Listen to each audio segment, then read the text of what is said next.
मित्रों नमस्कार। भारत माता की जय, वंदे मातरम, जय श्री राम। मित्रों मैं दिलीप पांडे, स्वागत है आपका मेरे YouTube चैनल में। मित्रों अलंकार अग्निहोत्री जो कि बरेली के सिटी मजिस्ट्रेट थे, उन्होंने अचानक ही इस्तीफा दे दिया। इस्तीफा देने की वजह उन्होंने ये बताई कि उत्तर प्रदेश के अंदर ठाकुरवाद चल रहा है, उधर उत्तर प्रदेश के अंदर ब्राह्मणों को दबाया जा रहा है, ब्राह्मणों को कुचला जा रहा है। उन्होंने ये कहा कि देखिए यूजीसी के नाम पर कैसे सवर्णों को दबाया जा रहा है। यानी उन्होंने पूरी तरह से एक राजनीतिक आरोप लगाए, राजनीतिक बयानबाजी की। उन्होंने इस्तीफा दे दिया, रातों रात फेमस हो गए पूरे देश के अंदर। और ना सिर्फ फेमस हुए बल्कि वो जिस तरह के एक भावुक मोड़ पर, जब देश एक बहुत ही भावुक मोड़ पर है, यूजीसी के लिए आंदोलन चल रहा है, लोग भावुकता से भरे हुए हैं, लोगों को अपनी जातिगत एक भावनाएं, जातिगत पीड़ाएं लोगों को तकलीफ दे रही हैं।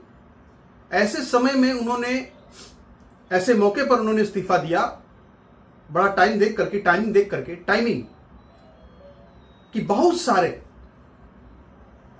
लोगों ने उनको अपने हृदय में स्थान दे दिया होगा, शायद कि वो एक ब्राह्मण हृदय सम्राट हैं, हिंदू हृदय सम्राट हैं।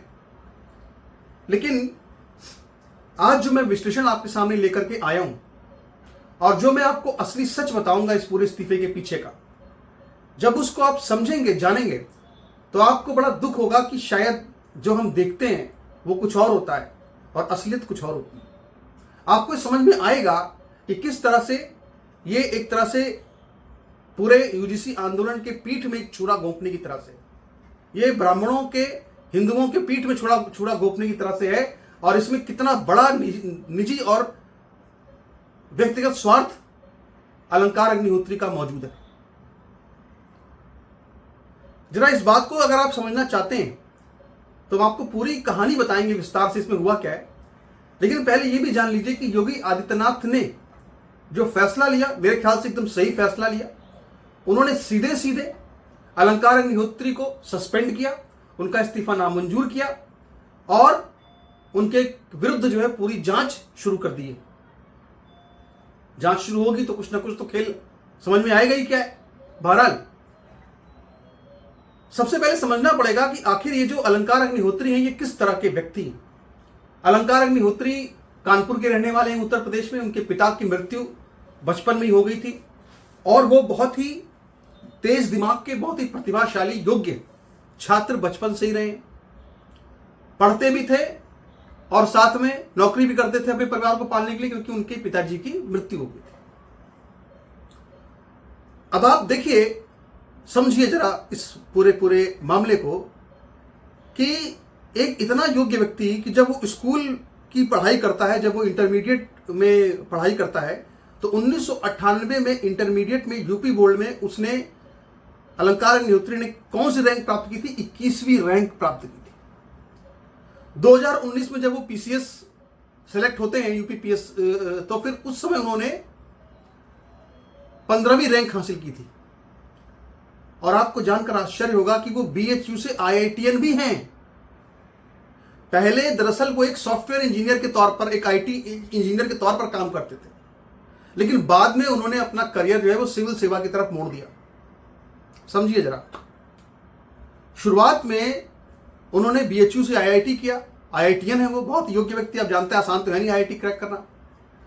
इसके बाद उन्होंने 10 साल तक लगभग आईटी इंडस्ट्री में काम किया, अच्छा पैसा उठाया, अच्छा वेतन उठाया, और इसके बाद फिर वो विदेश भी गए, अमेरिका में भी उन्होंने वहां पे काम किया। समझिए पूरा बैकग्राउंड, समझिए क्या है। इसके बाद फिर वो अपना वहां भी नौकरी छोड़ करके, और वहां पे इसके बाद उन्होंने सिविल सेवा की तैयारी की। 2019 में जो रिजल्ट आया तो पहले ही अटेम्प्ट में उन्होंने क्लियर कर दिया और उनको 15वीं रैंक हासिल हुई, टॉपर थे। इसके बाद लगभग 4-5 साल हो गए नौकरी करते हुए। दरअसल वो पहले से ही इस्तीफा देने का मन बना चुके थे। उसकी वजह क्या है ये मैं आपको आगे बताऊंगा, लेकिन उन्होंने इस्तीफा टाइमिंग देख करके दिया है, बहुत सही समय पे दिया है। उसके पीछे वजह क्या आपको बताऊंगा आगे में। लेकिन सबसे जो बड़ी बात है वो क्या है कि उन्होंने अपना इस्तीफा देने के बाद खुद को अविमुक्तेश्वरानंद के साथ में अलाइन कर लिया और ये कहा कि बटुक की चोटी उखाड़ी गई, बटुक की चोटी पकड़ के उनको घसीटा गया। और उन्होंने ये भी कहा कि भाई अविमुक्तेश्वरानंद के साथ में गलत हो रहा है, उसे कहा जा रहा है कि आप शंकराचार्य हो, सर्टिफिकेट दो। अब देखिए दिमाग की घंटी कहां से बजती है। दिमाग की घंटी यहां से बजती है कि जब ये इस्तीफा अपना इन्होंने दिया, उसके बाद ये एडीएम के ऑफिस में गए इस्तीफा देने के लिए। वहां पे जो एडीएम साहब थे उन्होंने इनको 1 घंटे अपने पास बैठा लिया, इनको चाय पिलाई, इनको समोसा खिलाया, इनको नाश्ता कराया और इनको ये समझाया कि भाई देखो इस्तीफा देने से कोई लाभ नहीं है, संस्थान को आपकी आवश्यकता है, यूपी को आपकी आवश्यकता है और आप हमारे साथ काम करिए। इस्तीफा देना कोई अच्छा फैसला नहीं है, आप बहुत योग्य और होनहार है, ईमानदार है। इस तरह की बातें उससे कही गई होंगी। आमतौर पे अगर आप कहीं पे काम करते हैं, आप कहीं पे इस्तीफा देने जाते हैं, तो कोई भी कंपनी होती है तो अच्छी तो एक बार रोकती है किसी को भी कि भाई आओ यार चाय बुलवाओ, समोसा बुलवाओ, जरा इनको खिलाओ यार, काहे को मूड खराब है इनका, इनको बोलो कि भाई कहाँ इस्तीफा वापस लें अपना। ये एक बहुत सामान्य प्रक्रिया है, हर जगह होती है। मैंने भी जब कई बार अपनी नौकरियों से इस्तीफा दिया है तो इसी तरह से हमको भी बुला करके कहते थे भाई कि क्यों जा रहे हो, यहीं रहो, कहाँ जा रहे हो। लेकिन इन्होंने क्या क्या आरोप लगाया बाहर, इन्होंने बाहर आकर यह आरोप लगाया कि मुझको एडीएम ने बंधक बना लिया और क्या कहा कि किसी ने फोन किया कि ये पंडित पागल हो गया है क्या। सोचिए समझिए, किसी ने फोन किया कि पंडित पागल हो गया है क्या। और इसके बाद फिर नारे क्या लगे, रैली, उन्होंने रैली भी निकाल दी, इसके बाद रैली भी निकाल दी मार्च यूपी में और कहा कि किसने बोला पंडित नाम बताओ, नाम बताओ, किसने बोला पागल पंडित नाम बताओ, नाम बताओ, रैली निकल गई। समझ रहे हैं आप, सोचिए कितनी बड़ी स्ट्रेटजी के साथ पूरा पूरा गेम किया गया। अब ये सब हुआ क्यों, ये सब हुआ क्यों, इसकी वजह क्या है। दरअसल इसकी जो मुख्य वजह है वो ये कि ऑलरेडी अलंकार अग्निहोत्री ने कोई भी त्याग नहीं किया है। उन्होंने इस्तीफा देकर कोई त्याग नहीं किया है क्योंकि उन्होंने बहुत ही तुच्छ चीज पर इस्तीफा दिया है। क्यों? देखिए सिटी मजिस्ट्रेट बरेली के थे।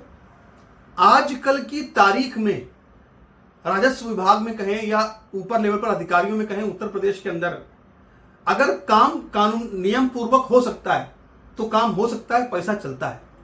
लेकिन आप ये सोचिए कि कोई एकदम ही गैर सरकारी काम है, गलत काम है, वो हो जाए पैसा ले देकर, तो वो होता नहीं है। तो ऐसी स्थिति में होता क्या है कि अधिकारियों की कमाई जो है वो हो जाती है कम। अब फिर क्या होता है कि बढ़ जाता है क्या, फ्रस्ट्रेशन। अब आप जरा विचार कीजिए गहराई से कि जब ये आईआईटीएन थे, आज की तारीख में आप सोचिए कि 10 साल आईआईटीएन थे, 10 साल नौकरी की, अमेरिका में काम किया। अगर कहीं पर भी जाएंगे भारत के अंदर तो इनको बहुत ही आराम से सालाना 1 करोड़ रुपए इनके बहुत आराम से इनको मिल जाएंगे। अगर ये कहीं अमेरिका में जॉब करने जाएंगे तो वहां इनको 2 करोड़ रुपए सालाना बहुत ही आराम से मिल ही जाएंगे, क्योंकि भाई आईआईटीएन ने 10 साल काम किया है, अनुभव है। समझ रहे आप। लेकिन इनको यहां पर क्या पैसा मिल रहा था, एक सिटी मजिस्ट्रेट को अगर सब कुछ जोड़ दें, वेतन भत्ता, महंगाई भत्ता सब जोड़ दें अगर, तो भी मुश्किल से कितना रुपया मिलता है, 1 लाख, 1.25 लाख रुपया मिलता है। ऊपर से मान लो 2-4 लाख और आ गए महीने में, उतना तो आता भी नहीं। खैर फिर भी अधिक से अधिक चलो मान लो बहुत से बहुत कमा लेंगे। कितना कमा लेंगे साल में? 40 लाख बस। तो कहां साल में 40 लाख और कहां साल में 2 करोड़ 1.5 करोड़ रुपया। तो इन्होंने कहा कि भाई 5 साल हो गए, हम तो उब गए नौकरी करके, अब क्या करें। तो एक काम करते हैं, मौका बहुत सही है, चौका मार देते हैं, इस्तीफा दे देते हैं, ठीक है, अपना नाम हो जाएगा, अपन राजनीति करेंगे, बड़े आदमी बन जाएंगे, पैसा कमाएंगे। और अगर कुछ नहीं होता है, अगर कुछ नहीं मिलता है, तो क्या करेंगे, अपन जाकर के अमेरिका में सेटल हो जाएंगे और सेटल होकर के वहां बढ़िया से 1.5-2 करोड़ रुपए की नौकरी मिल जाएगी हमें। फिर कौन जानता है कि कहां गए अलंकार अग्निहोत्री। यानी कि अपने निजी स्वार्थ के लिए हिंदू समाज की पीठ में छुरा घूम दिया। समझिए बात। अब ये बात मेरी कड़वी लग सकती है किसी को, लेकिन असलियत यही है। कोई भी आदमी इतनी बड़ी पोस्ट को छोड़कर अचानक इस्तीफा क्यों दे देगा? कुछ तो उसने सोचा होगा, कुछ तो उसने कैलकुलेट किया होगा ना कि हाँ मैं इस्तीफा दे रहा हूं, तो क्यों दे रहा हूं, उस इस्तीफे की वजह आखिर क्या होगी। और सबसे बड़ी बात यह है कि सबसे बड़ी जो गलती क्या कर दी, अब आप देखिएगा अगले बार जब चुनाव होगा तो समाजवादी पार्टी, कांग्रेस पार्टी या बहुजन समाज पार्टी की तरफ से अलंकार अग्निहोत्री को चुनाव का टिकट मिल जाएगा। और तब उस वक्त जो है लोग ये कहेंगे कि भाई ये तो पीड़ित है बेचारा, हमारे लिए खड़ा हुआ है, तो इसको चुनाव जितवा दो। लोग इस नाम पे चुनाव जितवा देंगे, विधानसभा पहुंच जाएंगे। लोगों की जो महत्वाकांक्षाएं होती है ना, वो महत्वाकांक्षाएं इतनी ज्यादा हो जाती हैं कि उनको लगता है कि यार हम तो IITN भी हैं, हम तो सिटी मजिस्ट्रेट भी हैं, सब हैं, अब राजनेता बन जाएं।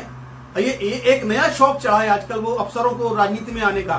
तो वही शौक जो है, उसी शौक ने पूरे देश को शौक लगा दिया और उसी शौक ने इनकी जिंदगी भी, इनका करियर भी जो है वो तबाह कर दिया। अब देखिए आगे क्या होता है, कहाँ जाते हैं, नौकरी करते हैं, वो तो बात की बात है। लेकिन बहरहाल बड़ी बात यह है कि जो मैं एक बात कहना चाहता हूं, वो बात यह है कि आज की तारीख में अवमुक्तेश्वरानंद के साथ जो भी खड़ा होगा वो फिनिश हो जाएगा, खत्म हो जाएगा। क्यों खत्म हो जाएगा बताऊं आपको मैं। जो लोग, हो सकता है कि जो लोग ब्राह्मण हो उनको मेरी बात खराब लगे, लेकिन सच यही है। देखिए मध्य प्रदेश के डॉक्टर अनिल मिश्रा, एडवोकेट अनिल मिश्रा, जिन्होंने कि अभी मनुस्मृति को जलाने के खिलाफ एक पूरा आंदोलन किया था मध्य प्रदेश के अंदर, अचानक से कितने फेमस हो गए। हम सब उनका सम्मान करने लगे बहुत कि भाई देखिए उन्होंने जो है काफी त्याग करते हुए जेल भी हो आए, उनको जमानत भी मिली, आखिरकार सरकार से सीधे मुकाबला कर रहे थे, सम्मान बढ़ जाता है उनका। खूब वायरल हो रहे थे, पूरे सोशल मीडिया पर अनिल मिश्रा ही वायरल हो रहे थे। लेकिन अचानक से अनिल मिश्रा पूरे सोशल मीडिया से गायब हो गए। कैसे गायब हो गए? गायब इसलिए हो गए क्योंकि अनिल मिश्रा जाकर के अवमुक्तेश्वरानंद के साथ खड़े हो गए।